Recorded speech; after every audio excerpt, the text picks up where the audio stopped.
Hello friends, you may never have seen one of these before. Here we have a 1974 Mexican Spec Ford Mustang II Coupe. Under the hood from the factory is a Mexican 302 V8 linked to a 4-speed manual transmission. In the US, a V8 was not offered in the Mustang II because they said there wasn't enough room in there for it in the 1974 model year. Well, we can see there was room, at least in the Mexican Spec versions. The interior features white vinyl bucket seats with an aftermarket steering wheel. This car isn't one of those trailer queens. It is nice, but not too nice where you wouldn't want to modify it like you want.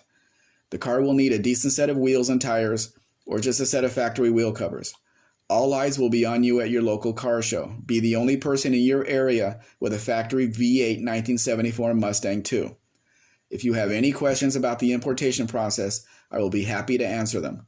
We can now offer U.S. delivery. What that means is we can cross the car, and you as a buyer would need to pick it up in Nogales, Arizona, or arrange transport to your location. I know the thought of buying from Mexico makes people nervous. I can provide references from my previous clients if necessary. You can see more Mexican vehicles at mexicanspec.com. Please like, share, subscribe. Actually, subscribe first, then do the rest. Have a great day.